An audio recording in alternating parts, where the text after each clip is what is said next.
Good morning. Thank you for joining us today's live on Equa Television International. You could do well to follow us on our social media handle, that is Facebook and YouTube, so that we could do this together. Just throw your contribution, but remember, just hit that like button, share, so that people will benefit from what you are benefiting. Thank you for joining us. Thank you for allowing us to be in your living room and wherever you're watching us, live. And today we are Wednesday. Today we discuss relationship, and then I have Prudence. I have Jamima in the house. Good morning. Morning. Good How are we doing? Fine, thank you.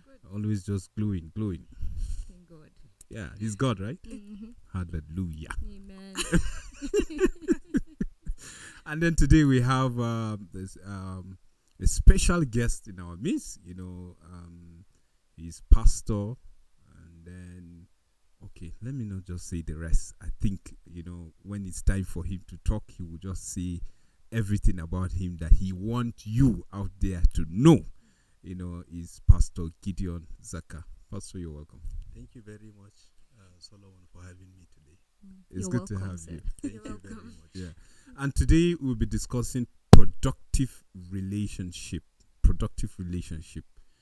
God created us to relate with one another, but are we relating well? If yes, what is the reason why we are getting it right? If no, what are the reasons why we are not getting it right? And then together we will do this discussion. And at the end of the day, I believe someone will go with something, to ponder upon. So let's just start from just relationship. In simple terms, can we define the relationship? Who is going first? There's one. It's because we say today you are a guest. No, you they shouldn't see it that way. This one that they are just looking at me. They are trying to see whether I will say, okay, our guest. I just want us is a discussion like we normally do, but we give you more time, to talk when you are making your own point, trying to elaborate. And we know definitely from your training the angles which you will come, but it's going to maybe differ from the way we go here, because normally we take it holistic. But as far through your area of calling, we know exactly what we expect, and that is what we are holding on, because that's the reason why we are here. So just the relationship.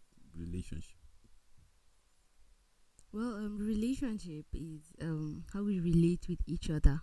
I think it's derived from that word, relating.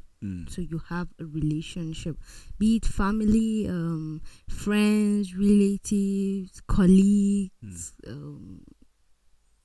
business partners, in any way, wherever you're able to find people that you have a meaningful way that you connect with each other. It is a relationship.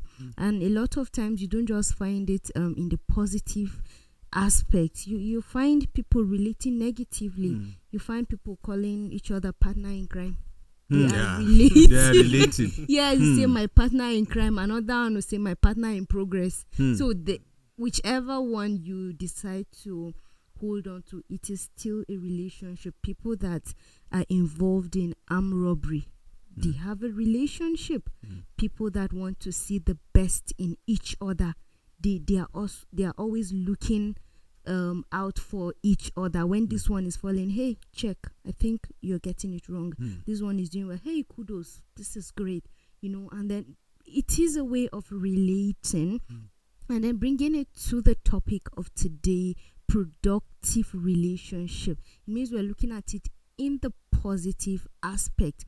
How productive are you in that relationship that you have? Is it with your family? How productive are you? Is it with your colleagues? How productive are you? With your friends? With whoever it is, how productive is that relationship? Is it helping you to be a better version of yourself? Is it making you worse than you were? How productive is it? And of course, everybody would want to be in a relationship that would help him. If I am relating with Sambo Solomon, I should be able to grow, to be in a better place than I was yesterday. But if I'll be relating with Sambo Solomon and I am becoming worse, then it means I have to check myself. If he cannot come to me and say, hey, this thing you're doing, it shouldn't be, then I don't think that is a productive relationship. So anything that would help you make you better, in a better place, that is a productive relationship. So for me, relationship is basically just interaction. It is being said that human beings are relational beings or interactive beings. You hear things like, okay, no man is an island. You cannot live in this world on your own.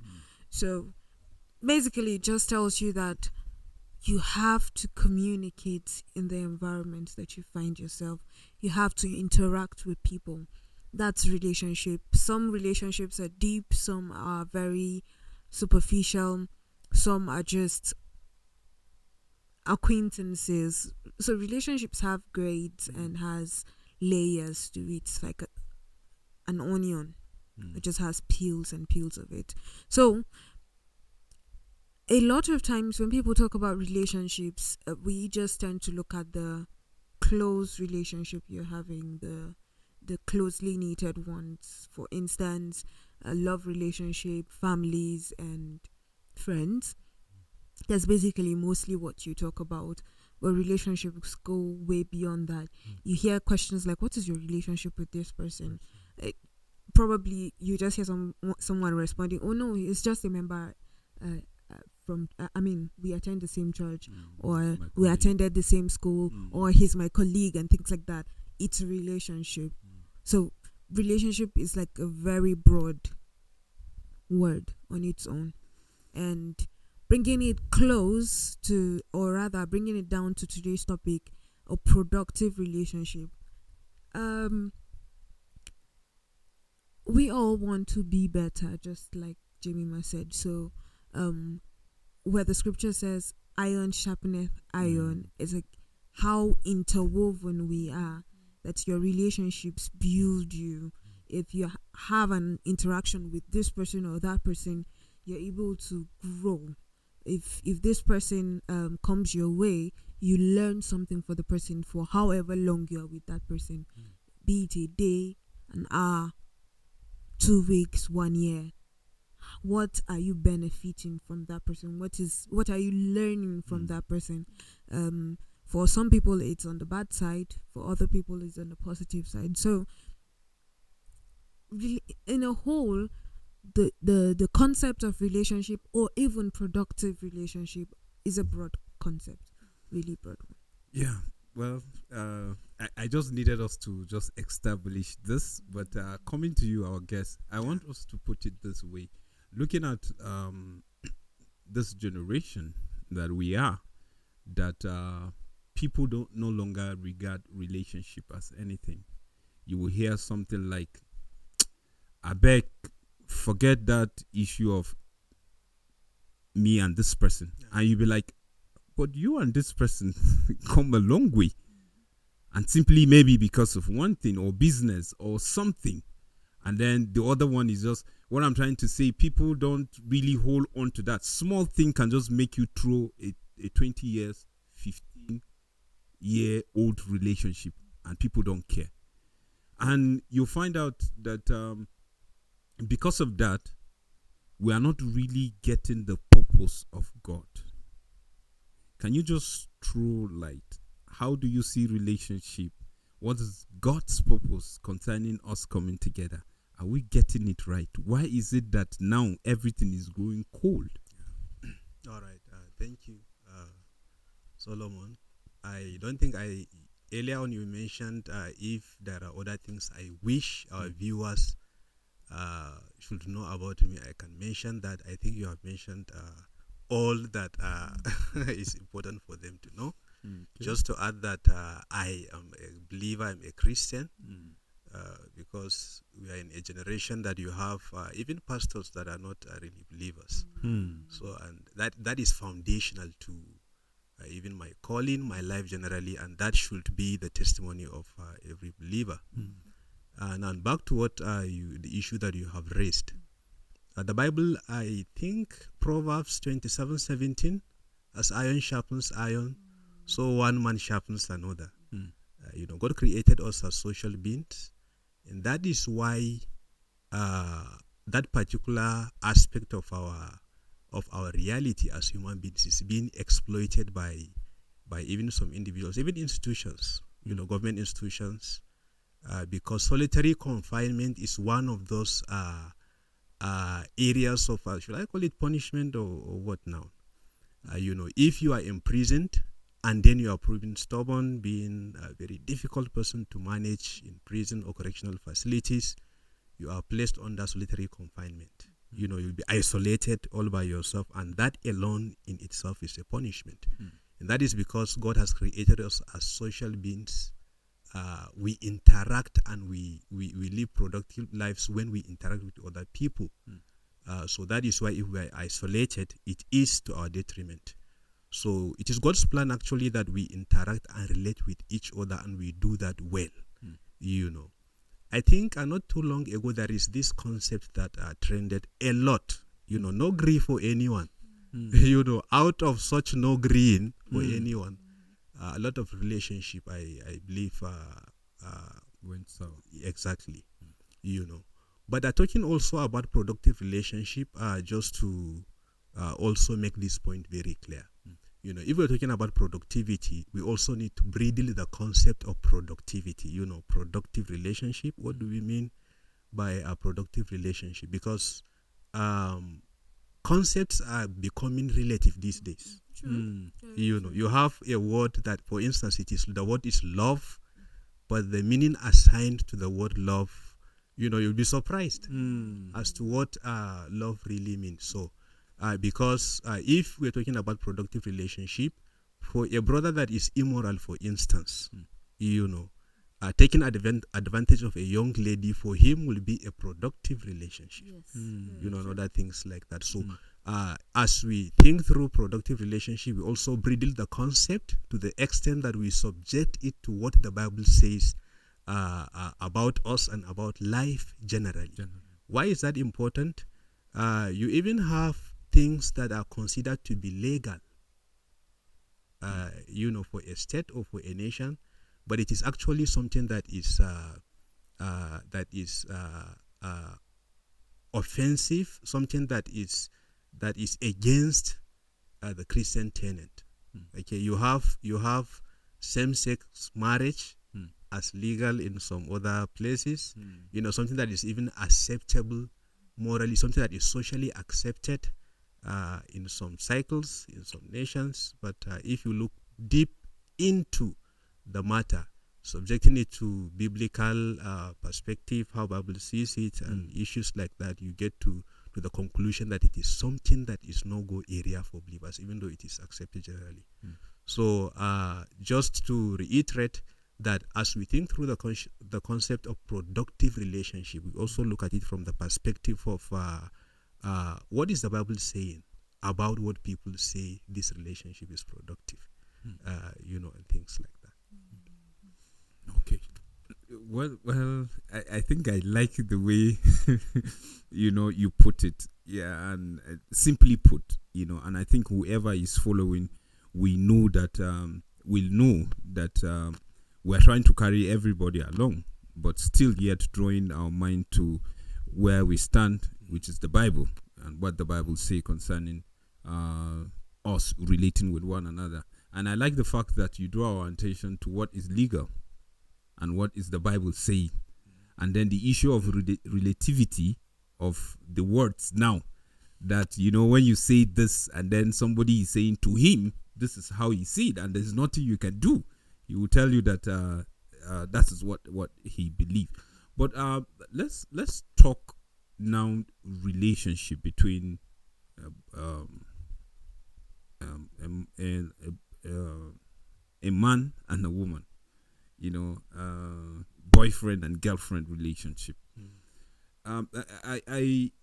You will agree with me that the relationship that we do have normally leads us to, not all, to marriage.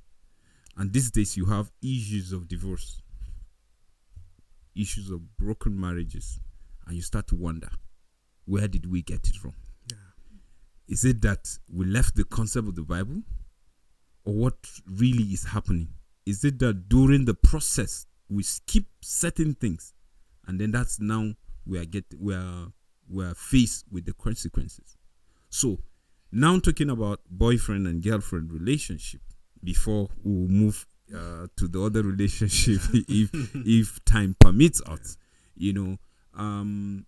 with what is happening today, how the friendship is going. What's your take? Let me supply these statistics of a research conducted, that 50% of marriages, although not applicable to Africa, is a research conducted in the Western world, but gradually it is actually creeping into Africa. Probably if those that conducted the research also subjected Africa or one of the African nations under such research, they might come to similar conclusion. But that 50% of marriages will end in divorce. 50%.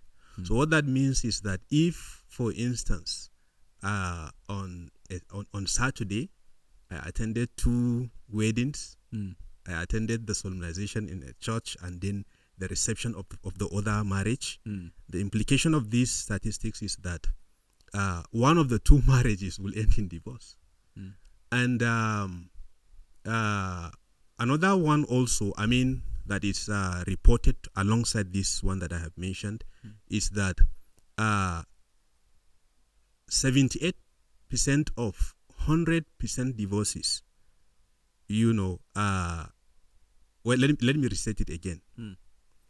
100% of those who divorced, out of 100% of those who divorced their wives, their husbands, 78%, if they remarry, will again divorce the second marriage, and less than 1% of couples or families, less than 1%, less than 1, in 100%, less than 1, less than 1% end up in divorce of a family that prays consistently together, less than 1%. So the implication will be that 1% will just have troublesome marriage. It may not reach, since it is not up to 1%. Something, or the number is just negligible. Issues like that. So that is the extent of the problem that we are talking about. And it all boils down to the issue of relationship. And one thing that I think is the major challenge as to issues of relationship, particularly dating relationship, spilling over to marriage relationship. One of the basic issues that I observe, or that I think is, there may be other things, but one of the basic is that of selfishness. Actually, people look more inwardly in matters of relationship, not thinking about the other person. Now, just listen to a young person telling you the kind of person he will want to marry. That will tell you how much selfish we are. In most cases, what we talk about is what we desire to see happen, not the contribution that we can make to the relationship. And that informs the idea of what Dennis Rennie, he wrote a book, Staying Close. And in that book, he actually made a very important observation that in most relationships, people come with the idea that they are going to provide 50% of what should make the relationship work, and the other person should supply the 50%. The idea of 50-50, but people forget that we are first of all accountable to God than to even people we are in a relationship with. Primarily, it is to God that we are accountable. So if what you are thinking of supplying or providing for the success of the relationship is 50%, it is not your partner that is expecting you to fill in the remaining 50%. God is expecting it is God you that is to give 100%. Yes. And you are You are slashing it into two. Supplying half, and it boils down to selfishness. You know, if I do this, I will be taken for granted, you know, and things like that. You know, sometimes I observe people applying principles that that are given in the context of relationships that are troublesome to a healthy relationship. And this is what I mean.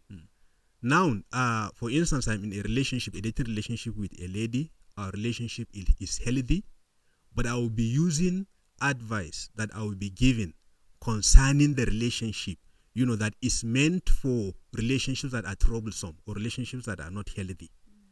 It is just like taking medication, you know, for an ailment or a sickness that does not even exist, you know, something like that. And all of this, we can say, boils down to the issue of selfishness. We look inward much more than looking at the other person.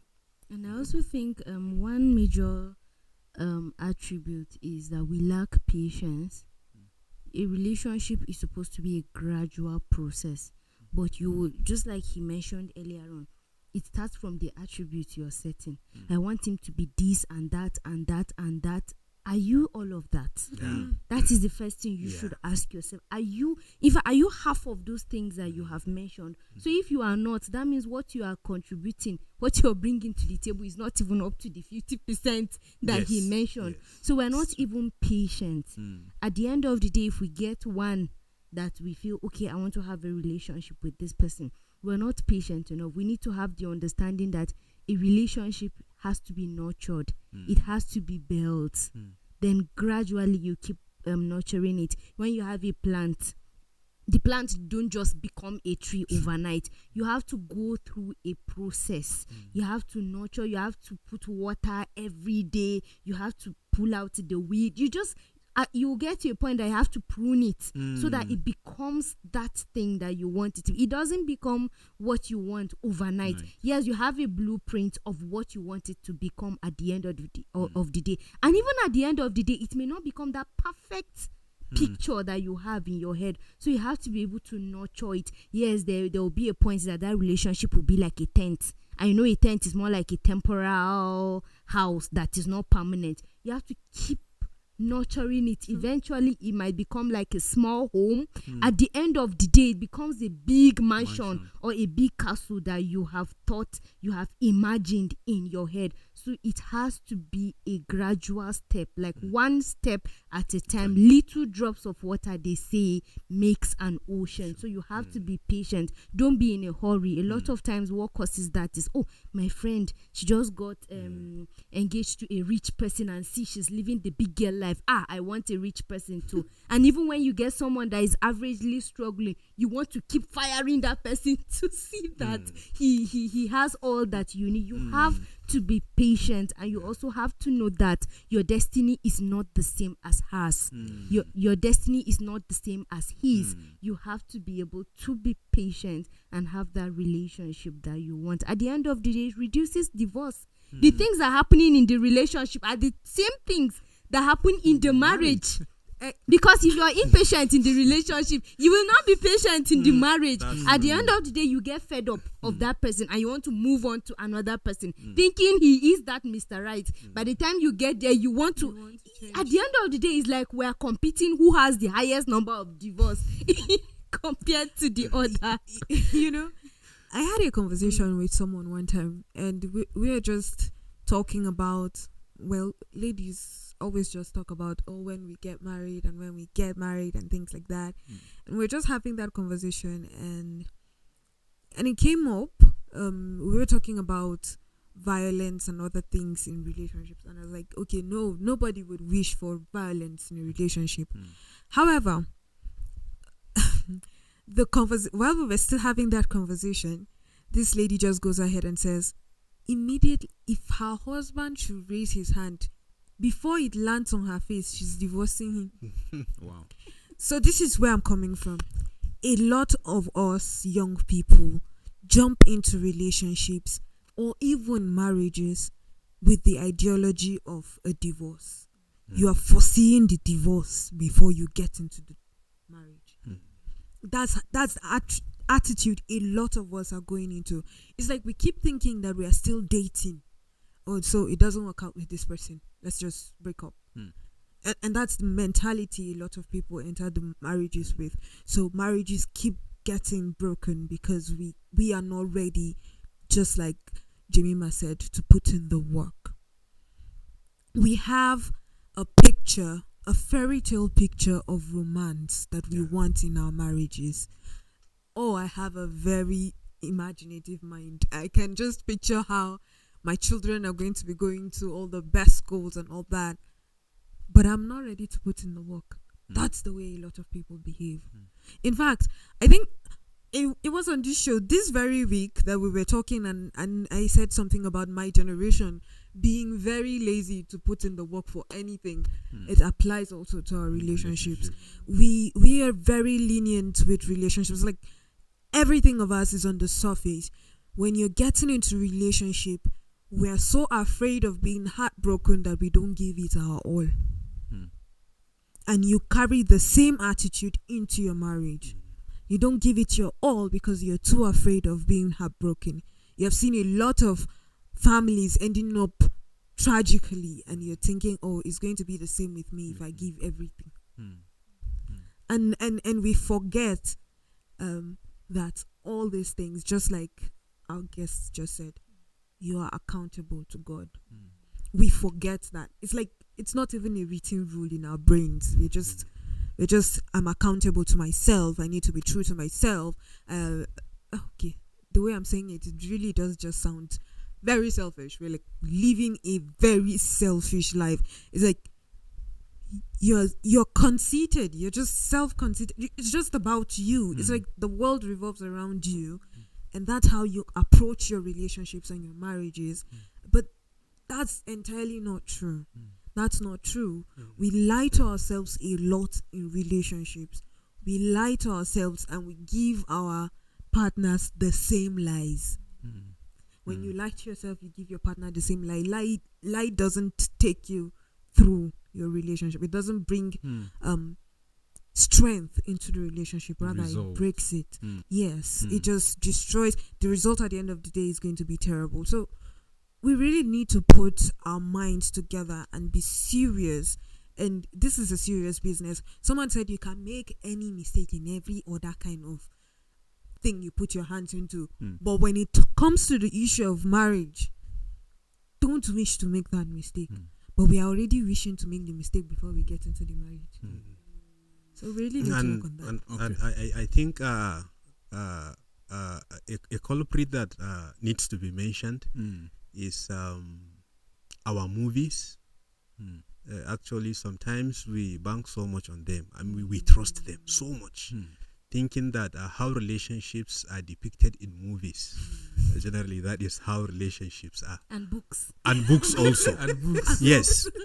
Sometimes we think, and then we forget that movies are stage managed. You have lighting, soundtrack, and what have you. But you may not have that in real life. And so sometimes people have high expectations about relationships simply because they have some sort of blueprint in their minds that may not be correct. Selfish blueprint. Yes. Now, if just observe closely as you watch movies next time, a lady wakes up from sleep, but with her makeup Exactly. Oh, good. On point. Yes. And many other things like that. You have a person immediately graduating from the university. He has a job waiting for him, a huge mansion, official vehicle, and what have you. And he comes across a lady, they are in a relationship, they got married, vacation outside Africa, not even outside Nigeria, and what have you. So sometimes because of these movies that we are so much glued to, we find it difficult to accept realities of relationship. Relationship is hard work. And well, if you make observation concerning the kind of discussions that usually go on in relationships. The kinds of discussions that go. Mostly, actually, let me say mostly, they're not actually discussions that are beneficial to the health of the relationship. No. What did you eat today?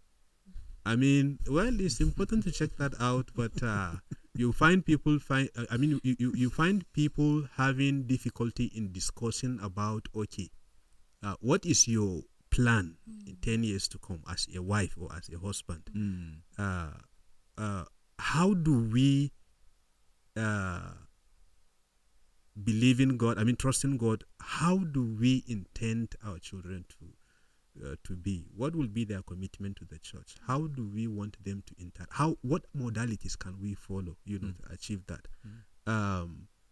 Self-development, personally, and for the family sometimes, and that is why it's not discussed in the context of the relationship, and it creates a lot of problems. That is why there is this particular chapter written by Gary Chapman in one of his books. Toilets are not self-cleansing. That's the title of the chapter. And what he argued in that particular chapter is the idea of having expectations concerning things in the marriage life that you think is just a given. This is something that my wife should do. This is something that my husband should do, without actually discussing that in the context of relationship. So much so that when it is in the context of marriage, the assumptions that people are having, are shattered because they are not true to reality, and it becomes an issue. Seriously. So okay. I actually just wanted to Question. buttress on that before I ask a question. I attended a wedding one time, and the preacher said that from the relationship you should have taught your partner how you want to be loved. The same thing applies to the partner teaching you how you want to be loved. This all boils down to the discussions you're having and how detailed they go, and how exactly when things that you don't like are appearing, you're like, okay, so I really don't like this. And this person goes ahead to tell you when he too or she too does not like what is happening here. And you guys walk through it. And when you walk through it, you know that when you get into the marriage, you're able to walk through if something like this comes up again. So when we don't do things like that, it really just breaks us. And I'm loving the angle he's coming from, really, really deep and all that. So my question now is that for some of us that already have these ideologies, how do we go about breaking them?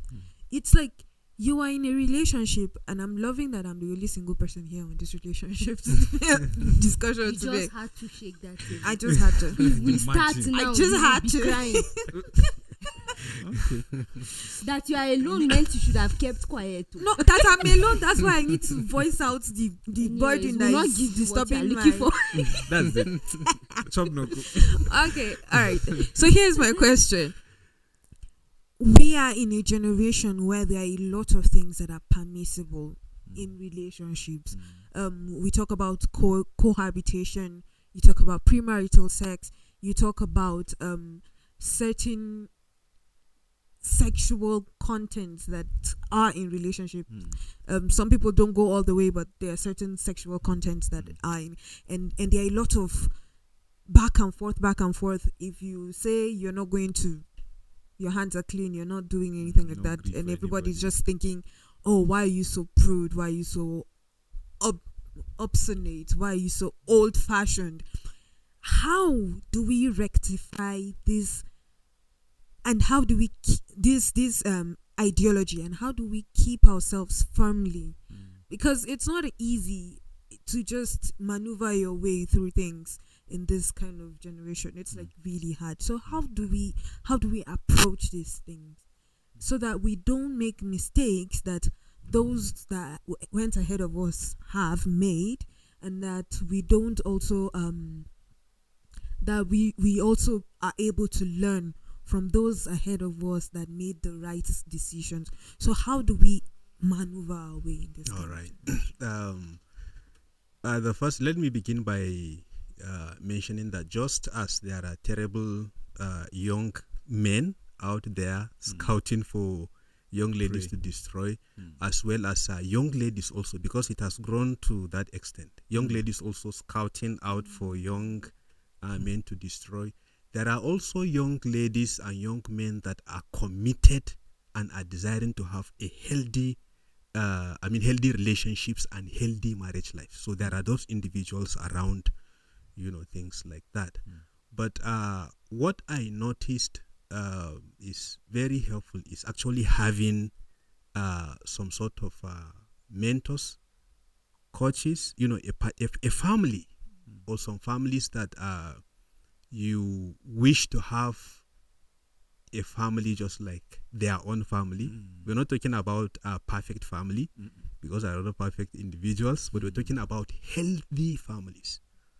So one of the ways to actually deal with that is to connect with healthy families so that they are going to share from their own experiences. One is going to be accountable to them and whatnot.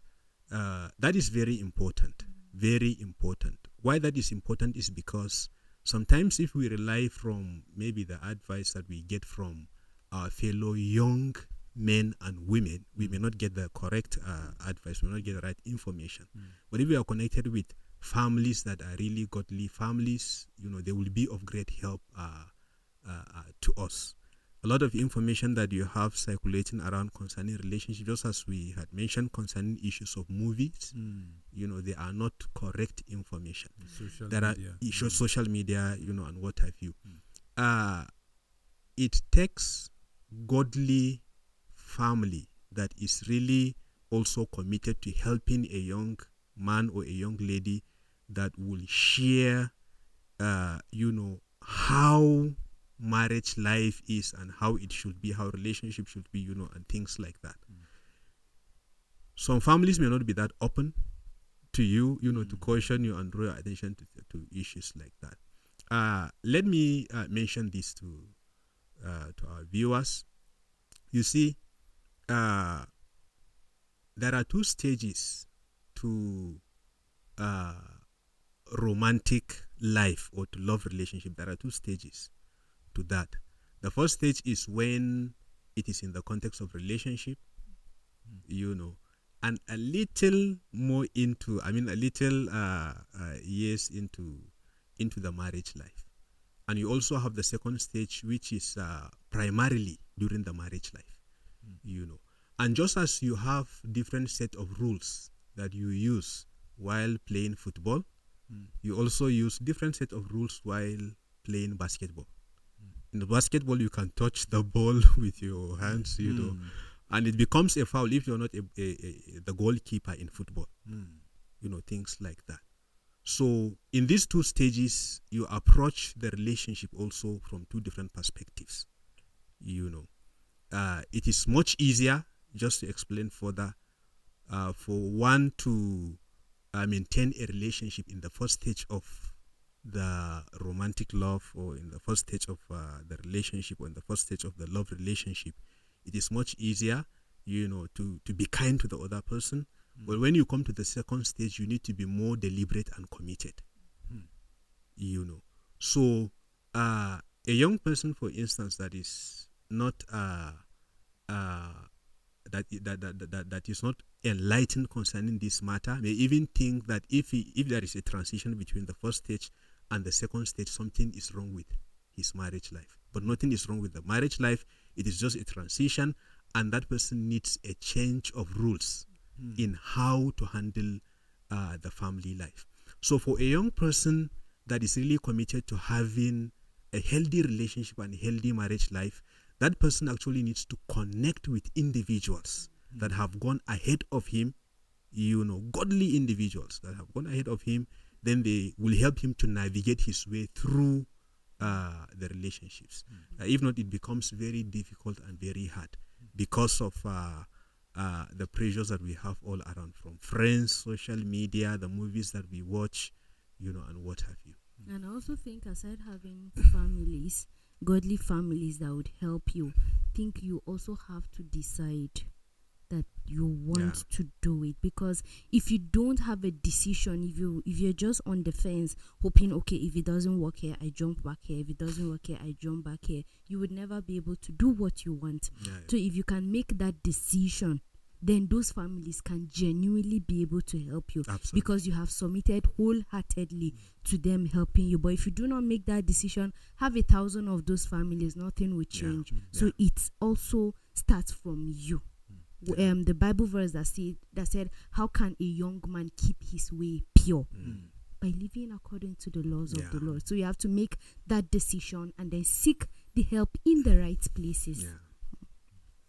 Well, I think we don't have much time, but quickly, I just want you to draw the mind of the listener concerning what God's purpose concerning relationship is all about. Okay. God created us actually, just as we had mentioned earlier on, as social beings. The same reason why God created Eve for Adam, because as social beings, we are created to interact with each other, and it is God's plan that we add value to people with whom we are in a relationship with, and that is why Paul was encouraging Timothy to treat elderly women as his mothers, to treat elderly men as his fathers, young men as his brothers, young women as his sisters, with absolute purity. Absolute purity. Just so that he is going to be an addition to their lives, not some sort of subtraction, adding value to their lives. So, and the same also idea runs through Proverbs 27:17. As iron sharpens iron, so one man sharpens another. The intent is so that our relationships will be beneficial, mutually beneficial. To the extent that even if it is in a context that the relationship may not be as healthy as it should, it is to the extent that it is possible that you can still add value, even in a context like that. I'm not saying that in a toxic relationship you keep on persisting, and things like that. But what I'm saying is that even in a context that the relationship is not that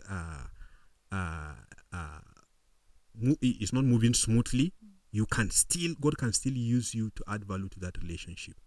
Rick Warren, I think in his book The Purpose-Driven Life, said that God brings difficult people into our fellowship for two reasons: to help them learn how to be beneficial to the fellowship, or to help us learn how to be more patient in life.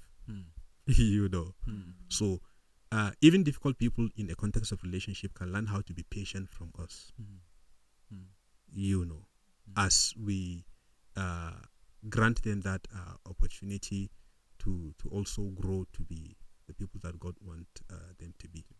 Just to again clarify this fact, I'm not saying that I keep on persisting in a toxic relationship. There may be a point that you avoid, and things like that, but not to also rule out the possibility that the possibility that even in a toxic relationship, God may use us to add value to that person.